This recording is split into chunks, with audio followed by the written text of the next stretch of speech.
Jemaat dipersilakan duduk kembali. Shalom. Ada sukacita, amin. Kita akan merenungkan firman Tuhan. Ya, tema kita rumah tangga bahagia. Hati Tuhan setiap rumah tangga, setiap keluarga adalah supaya mengalami kebahagiaan. Tetapi hal yang tidak dapat kita pungkiri, dalam rumah tangga selalu saja ada pergumulan, ada tantangan, ya bahkan tidak sedikit yang mengalami kehancuran ya.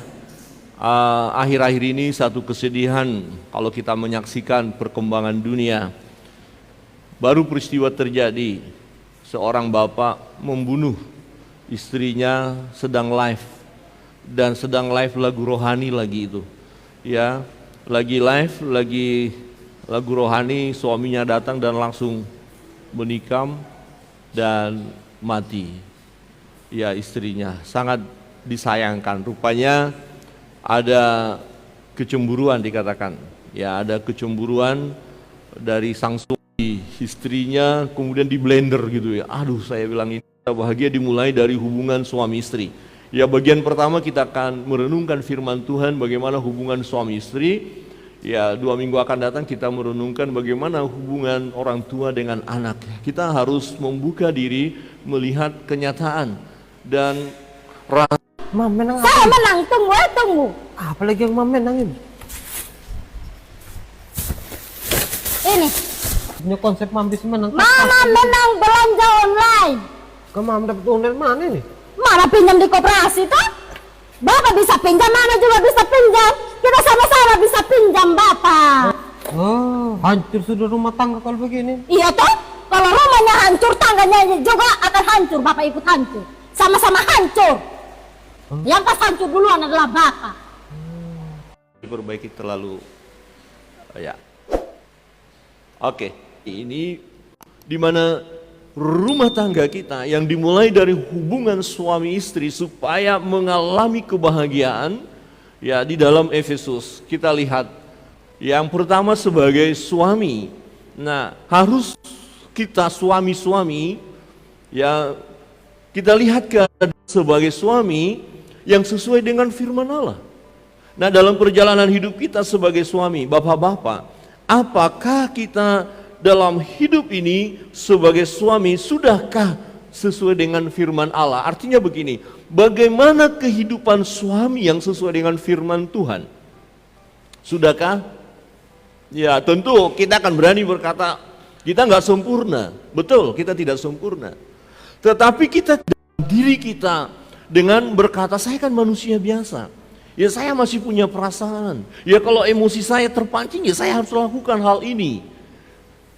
Bukan itu yang harus kita lakukan. Tetapi saya mau berjuang supaya saya mencerminkan suami yang sesuai dengan firman Allah. Jadi hari ini suami-suami, bapak-bapak, kita siap melihat diri kita.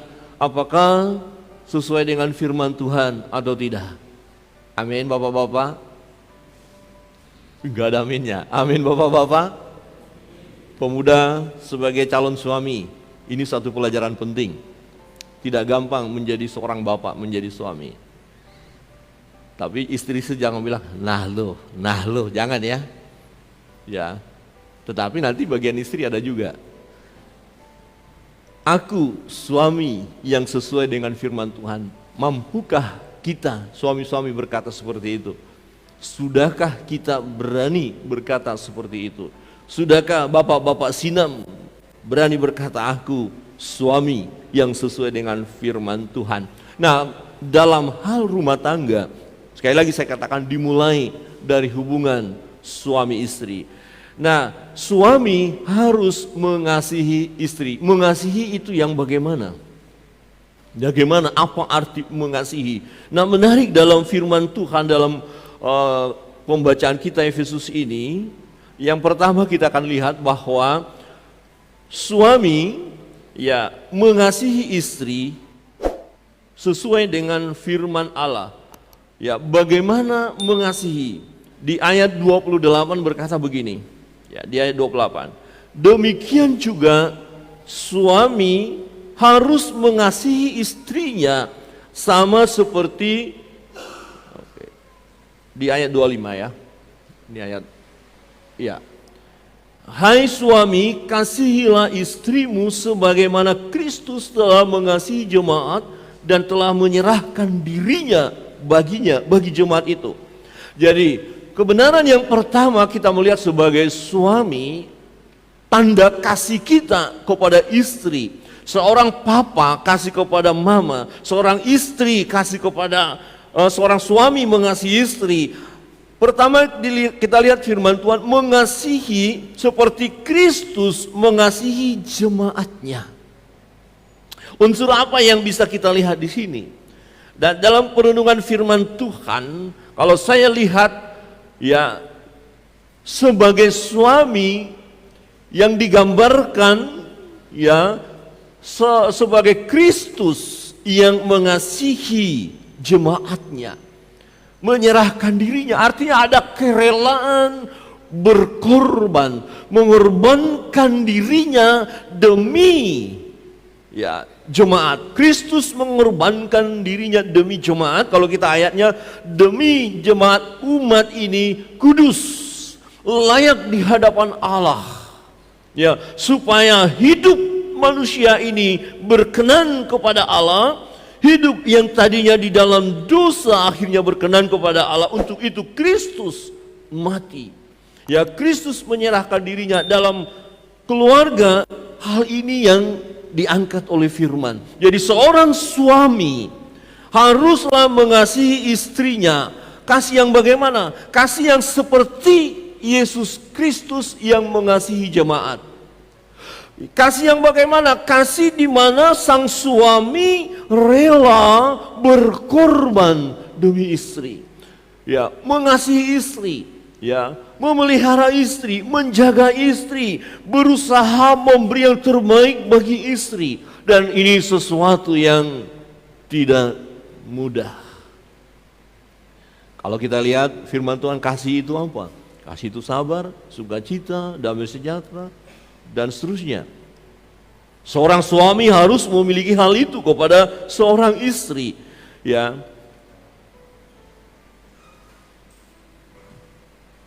Kita mau bertanya di dalam hidup kita sebagai suami, sebagai bapak, sudahkah kita memiliki kasih kepada istri, ya, seperti Kristus mengasihi jemaat?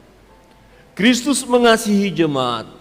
Kristus memperhatikan jemaat, memperhatikan umat, memelihara umat, menjaga, bahkan Kristus mati di kayu salib untuk jemaat. Seorang suami yang mengasihi istri, ya, yang meneladani Yesus Kristus, yang cerminannya adalah Yesus Kristus, dia rela mengorbankan dirinya untuk istrinya, bukan menyakiti istri, bukan menganiaya istri, bukan mencelakakan istri, bukan membunuh istri. Tetapi kita melihat akhir zaman, tanda-tanda luar biasa. Ada istri-istri yang menderita selama hidupnya karena suami bertindak kasar, bertindak tidak baik, melukai hati istrinya. Itu terjadi di sana-sana, bukan di sini. Bagaimana jemaat Sinam, ibu-ibu, dalam hati aja ya. Amin, ibu-ibu. Ya. Tergoda suami, memang ada masalah, ada pergumulan, tapi sekalipun ada godaan di luar sana, hendak membuat suami-suami marah. Ingat kembali panggilan kita sebagai suami. Firman Tuhan katakan seperti Kristus yang rela mengabaikan diri sendiri demi umat. Berarti kita sebagai suami rela mengabaikan diri kita demi istri yang kita kasih. Apa arti kata kasih atau cinta jikalau kita tidak rela berkorban? Itu hanya omong kosong saja. Cinta itu ya ditunjukkan dari kerelaan berkorban. Segala sesuatu yang kita lakukan. untuk istri. Dan jangan sampai suami berkata, saya capek bekerja, saya lakukan ini, kamu di rumah hanya main TikTok saja. Padahal ada kisah nyata, istri hanya baru istirahat sebentar, lihat. Padahal suami tidak melihat tadi istri sudah bekerja, ini lakukan. Hanya pas saat itu istirahat sejenak, lihat media sosial, langsung suami marah dan bukpak.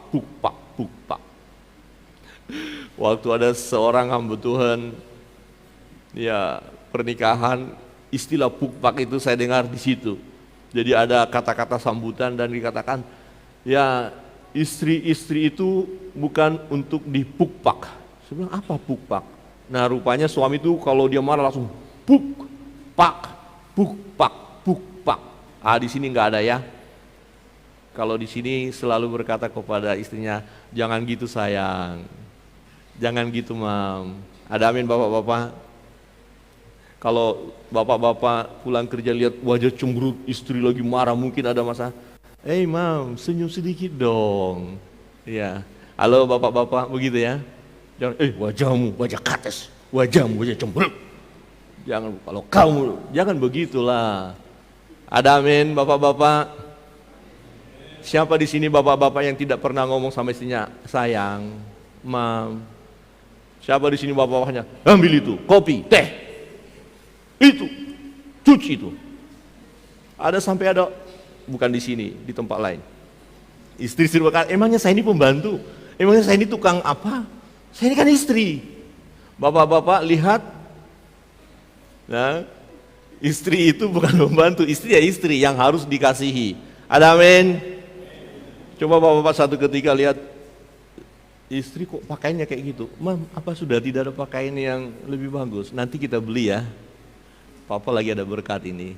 Wah, haleluya. Ya mungkin tadi pagi Ibu Gembala bercanda ya sama Pak Gembala. Ya kemarin diam-diam ya Bu Gembala belikan pakaian untuk pakaian pendeta ya. Dia lihat mungkin pakaian Pak Gembala udah, terus dia bilang, kayaknya Papa nggak pernah belikan sesuatu untuk Mama. Memang saya nggak pernah beli. Kenapa? Karena uangnya udah sama dia semua. Terus kayak apa aku beli? Saya bilang, jangankan beli semua, udah aku kasih. Ya itu ada di belakang. Saya nggak ini. Nah rupanya kadang-kadang istri itu pengen beli, terus aku mau masak, minta uang untuk beli untuk kamu ya, sama aja. Lalu saya ajak aja, kita beli, pilih-pilih. Terus bayarnya bayar sendiri. Ya. Halo ibu-ibu, ada yang menuntut begitu? Tidak ya? Karena bapak-bapak Sinam ini uangnya semua langsung dikasih sama istri-istri. Ada amin? Ih, nggak ada aminnya. Atau masih ada yang di kaos kaki? Ya. Kristus mengasihi jemaatnya. Yang namanya mengasihi nggak mungkin dibiarkan, nggak mungkin ditelantarkan, nggak mungkin disakiti, nggak mungkin dilukai. Bahkan Kristuslah yang terluka untuk jemaat itu. Kristuslah yang menderita untuk jemaat itu. Dan kasih itu harus dibuktikan. Tidak cukup dengan kata-kata, tidak cukup dengan rayuan, tetapi dibuktikan. Suami-suami bekerja keras untuk itu. Suami-suami memikirkan untuk itu. Karena suami-suami bertanggung jawab. Dan itu Tuhan katakan, suami laki-laki bekerja keras untuk keluarganya, untuk istri dan anak-anak. Semua dikerjakan untuk istri dan anak. Dan itu suami yang sesuai dengan firman Allah. Ya, dia tidak berkata, kamu enak-enak saja, saya kerja. Tidak. Tetapi segala sesuatu yang dikerjakan untuk istri, untuk anak-anak. Yang pertama, kasih itu ya ditunjukkan seperti Kristus mengasihi jemaat. Yang kedua, kita melihat, coba jangan berdengung ya, di ehonya apa, treble-nya dikecilin aja. Ya. Di ayat 28, firman Tuhan berkata demikian. Demikian juga suami harus mengasihi istrinya sama seperti tubuhnya sendiri. Yang pertama, gambaran analoginya Kristus dengan jemaat. Yang kedua, dirinya. Ya, suami harus mengasihi istrinya sama seperti tubuhnya sendiri. Siapa yang mengasihi istrinya, mengasihi dirinya sendiri. Sebab tidak pernah orang membenci tubuhnya sendiri, tetapi mengasuhnya dan merawatinya sama seperti Kristus terhadap jemaat. Jadi kita melihat diri kita, manusia normal tidak akan menyakiti dirinya. Ingat, manusia normal akan menjaga dirinya, memelihara tubuhnya, tidak akan menghancurkan tubuhnya, tidak akan menganiaya dirinya sendiri.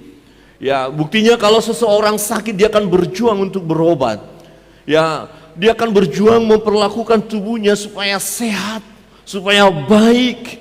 Ya, dia akan melakukan segala sesuatu supaya dirinya baik adanya. Jadi kalau kita memperlakukan diri kita, ya, berjuang supaya kita baik, pun demikian suami-suami, bapak-bapak terhadap istri harus memperlakukan seperti itu juga.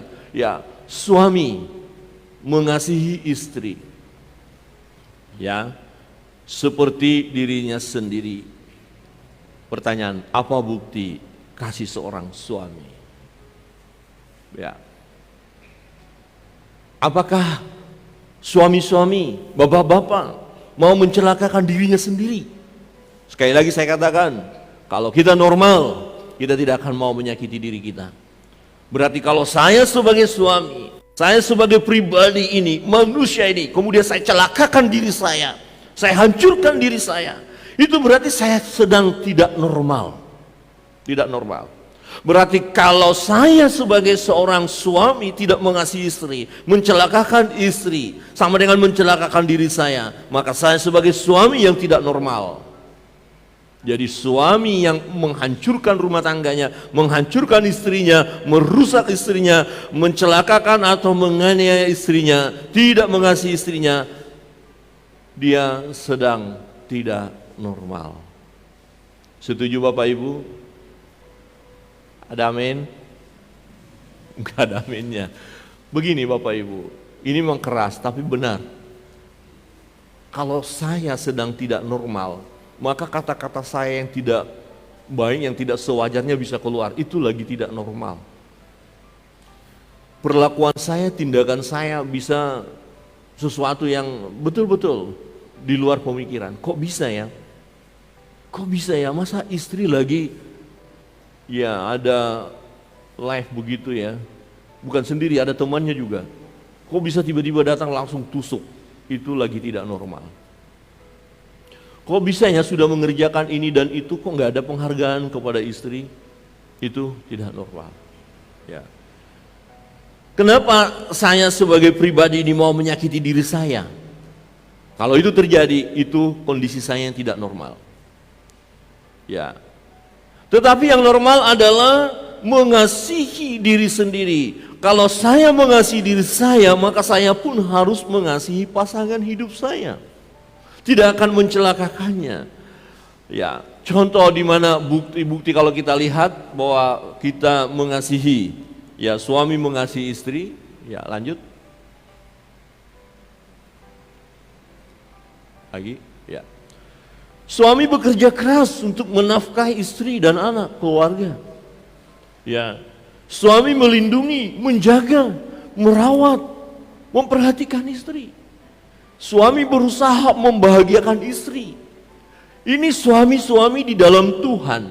Jadi suami yang mencerminkan, suami yang benar sesuai dengan firman Allah. Yang pertama tadi dianalogikan Kristus dengan jemaat, dan yang kedua diri sendiri yang tidak akan mungkin menyakiti diri sendiri. Jadi berjuang membahagiakan diri sendiri, artinya kita juga berjuang membahagiakan istri kita.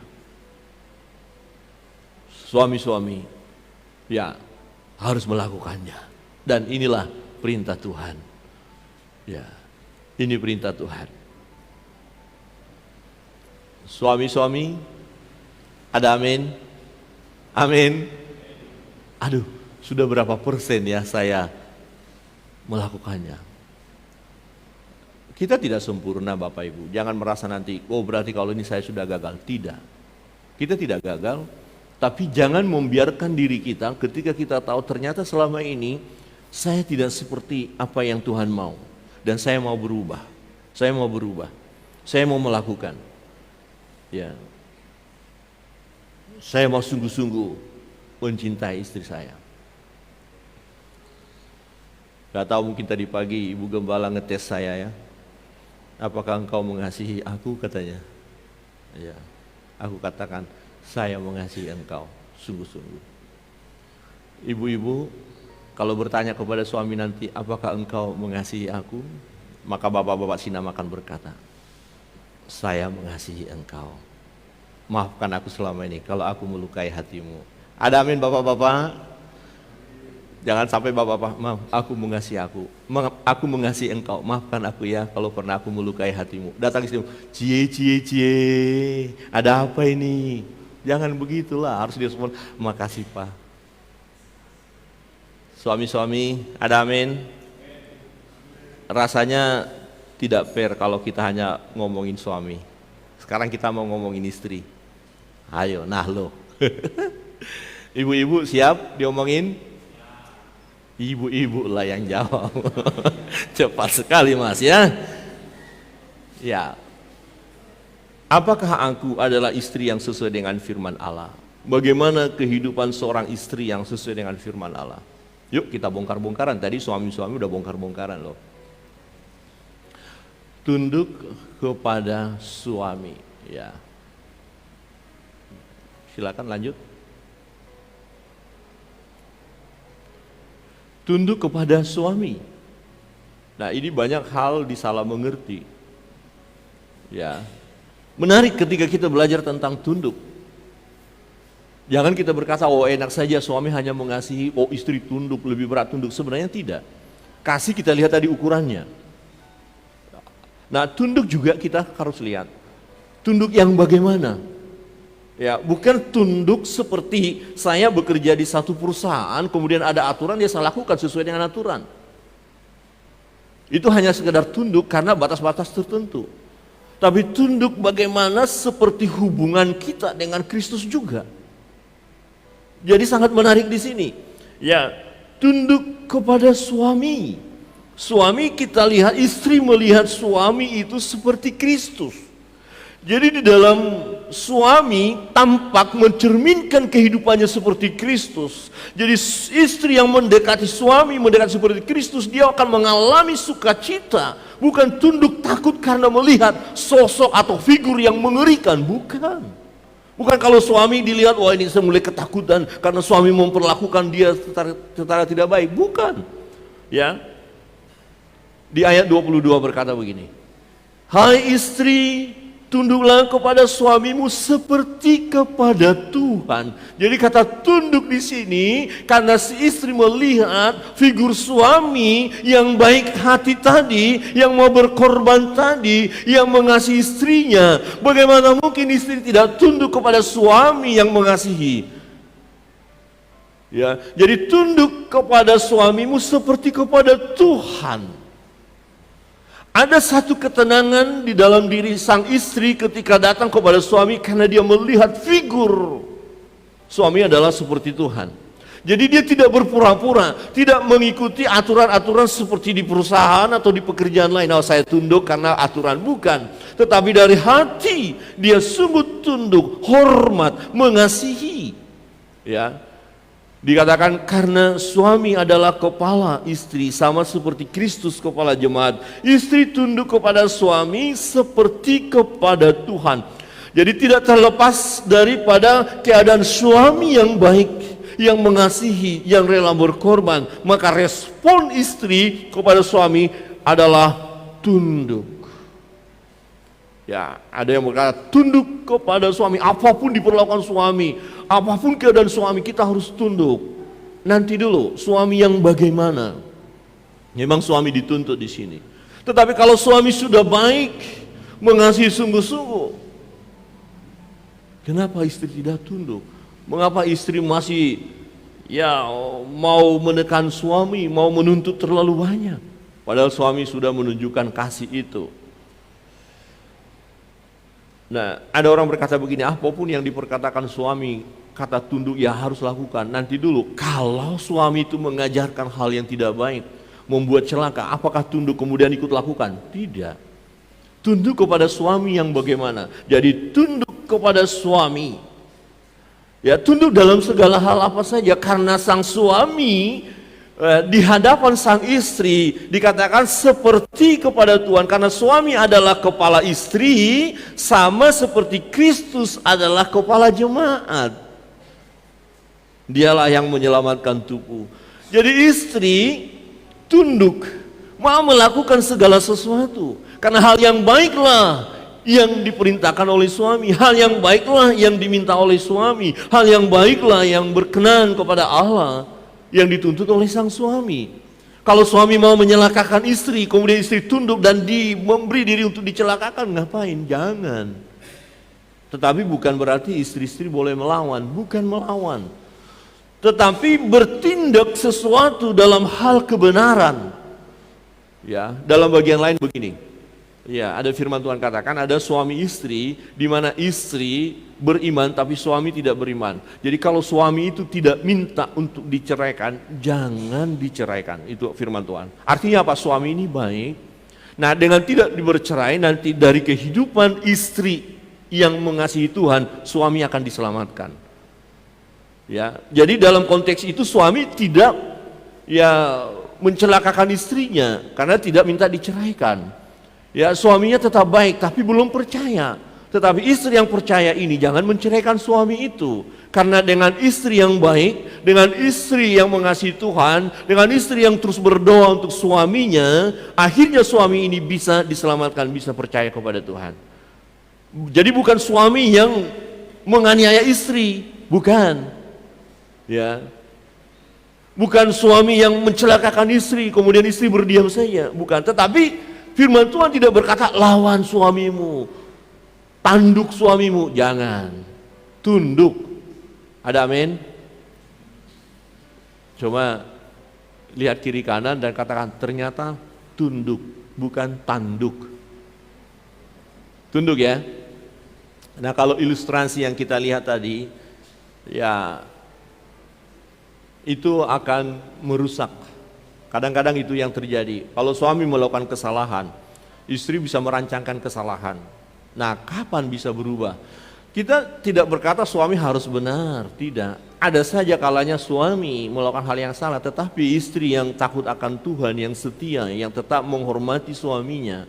Masakan hanya gara-gara kesalahan suami 1-2, kemudian istri langsung mulai bertindak, mulai balas dendam. Ya, kayak tadi ilustrasi, kalau emangnya cuma kau yang bisa pinjam, aku juga bisa pinjam. Ya, kamu yang bisa mau merusak, aku juga bisa merusak. Ya, belum bila perlu rusak semuanya. Wow, jangan. Tetapi harus ya dikendalikan, berjuang. Jadi sang istri ya yang tunduk kepada suami, dia menghormati, arti tunduk di situ menghormati, ya taat, ya mau melayani suami ya dengan penuh sukacita, ya. Ya. Bagaimana kehidupan seorang istri yang sesuai dengan firman Allah dan dikatakan tunduk pada suami, dan kita harus membuktikan itu.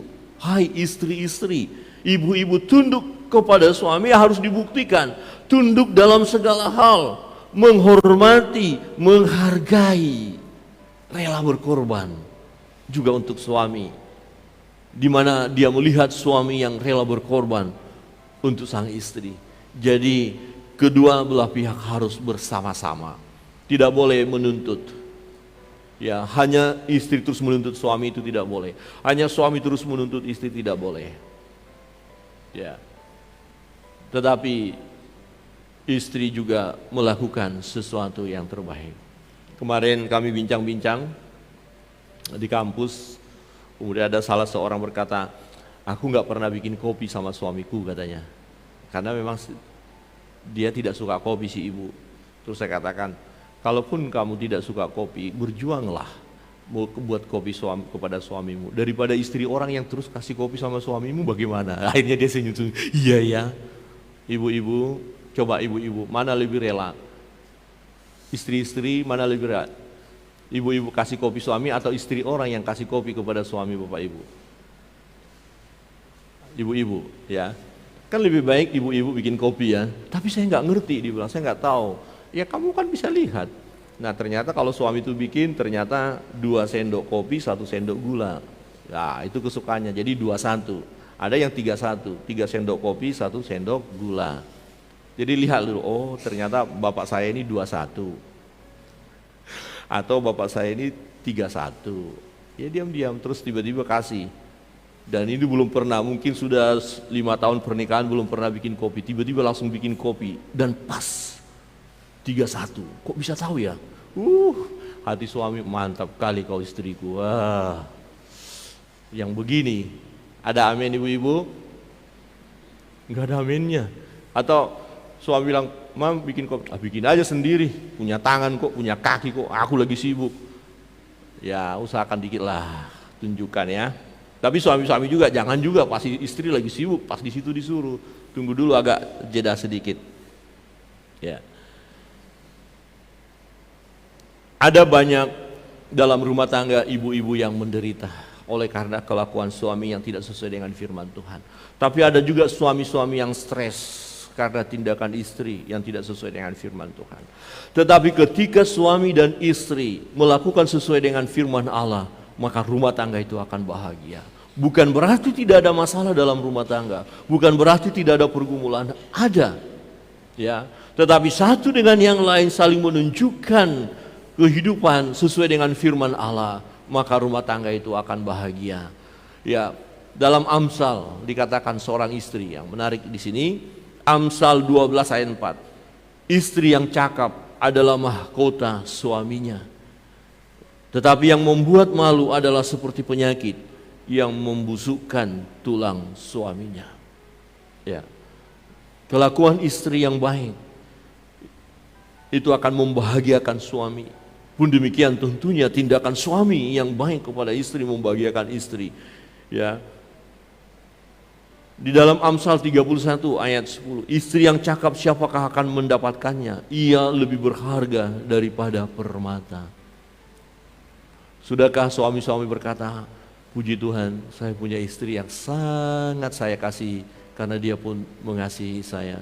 Saya punya istri yang sangat baik sekali.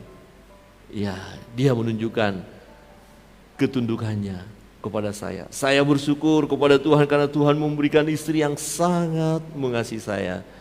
Ya, dia adalah mahkota bagi saya. Dia seperti permata, dia lebih berharga. Ada amin Bapak-bapak? Amin. Amin ya.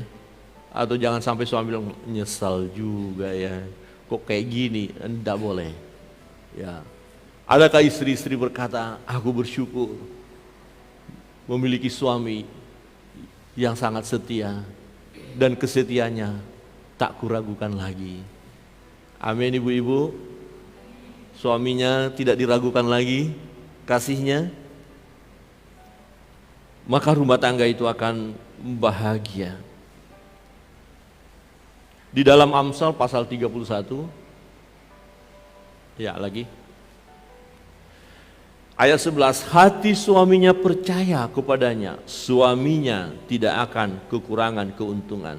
Ia berbuat baik kepada suaminya dan tidak berbuat jahat sepanjang umurnya. Ya. Kalau suami-suami sudah melakukan hal yang baik sesuai dengan firman Allah, rela berkorban untuk istri, untuk anak, untuk keluarga, dan itu terus dilakukan, maka istri pun menunjukkan kasihnya, ketundukannya, hormatnya, taatnya, dan istri tidak akan membuka aib sang suami, tidak akan membuka kesalahan-kesalahan suami, tidak akan membeberkan kelemahan-kelemahan suami. Demikian juga sang suami tidak akan menceritakan kekurangan-kekurangan sang istri, tidak. Mereka akan saling menerima satu dengan yang lain, saling berjuang bersama. Maka rumah tangga yang bahagia haruslah perjuangan dari suami istri. Suami tidak boleh hanya menuntut istri, istri hanya menuntut suami, tidak. Tetapi dua-duanya ya bersandar kepada firman Allah, melakukan firman Allah. Dan jangan istri berkata, oh saya lebih menderita karena kata tunduk itu. Tidak. Kalau kita mengerti tadi kata kasih, sesungguhnya sang suami pun akan melakukan sesuatu yang luar biasa. Jadi kedua-duanya sama. Nah, ketika kedua-duanya suami dan istri bergandeng tangan, berjuang menjaga ya hubungan itu sedemikian rupa, maka rumah tangga itu bahagia. Suami istri sampai kepada kakek dan nenek, melihat anak-anak bahagia, melihat cucu-cucu bahagia. Ini harus kita perjuangkan bersama. Karena ada banyak rumah tangga yang mengalami kehancuran karena tidak bersandar kepada firman Allah. Rahasia rumah tangga diberkati adalah mereka yang taat kepada firman, kembali kepada firman, ikuti firman Tuhan. Suami-suami kasihi istri. Kita mengerti apa arti kasih. Istri-istri tunduk kepada suami. Kita mengerti apa itu tunduk, dalam hal apa. Kita perlu memiliki hikmat. Ya, kita perlu melihat keadaan perjalanan hidup rumah tangga kita. Dan itu nanti cerminan orang tua suami istri, menjadi cerminan bagi anak-anak. Berarti ketika kita melakukan sesuai dengan firman Allah, kita sedang mempersiapkan generasi penerus. Anak-anak kita yang menyaksikan kehidupan kita, mereka akan tumbuh dan kelak mereka akan masuk dalam rumah tangga mereka juga, rumah tangga yang akan bahagia. Kiranya kebenaran firman Tuhan menolong kita. Mari, kita tidak sempurna. Bapak-bapak, mungkin kebenaran firman ini mengingatkan kita, selama ini saya salah. Ya, saya belum terlalu sungguh-sungguh mengasihi istri saya. Saya masih terpancing menyakiti istri saya. Hari ini firman Tuhan berkata untuk suami-suami, kasihi, tunjukkan itu. Kalau ada di antara istri-istri, ibu-ibu saat ini merasa tidak menghargai suami selama ini, padahal suami sudah melakukan yang terbaik, buka hati dan katakan, saya mau berjuang, menunjukkan ketundukan saya kepada suami, hormat saya, taat saya. Ingat, istri-istri tidak diperlakukan oleh suami sebagai orang lain, tidak, tetapi seperti dirinya sendiri. Dan marilah suami istri berjuang bersama-sama, dan Tuhan akan terus memberkati. Amin. Kita berdiam diri sejenak. Suami-suami, buka hatimu. Kalau hari ini Tuhan ingatkan, mungkin ada tindakan kita, perbuatan kita melukai hati istri. Berdoa secara pribadi, Tuhan tolong aku, jamah aku mau menjadi suami yang sesuai dengan firman Allah. Masing-masing dengan sikap doa. Dan kesempatan ini suami-suami dengan sikap doa, doakan istrimu. Sejenak kita berdoa, masing-masing doakan, mohonkan berkat Tuhan buat istri. Mungkin ada selama ini terluka, tersakiti. Pada pagi hari ini berdoa secara pribadi, Tuhan, aku sudah dengar firman-Mu. Selama ini aku belum sempurna sebagai suami, tapi hari ini aku dengar firman-Mu. Suami-suami, doakan saat ini istri, doakan dan mohonkan berkat buatnya. Haleluya.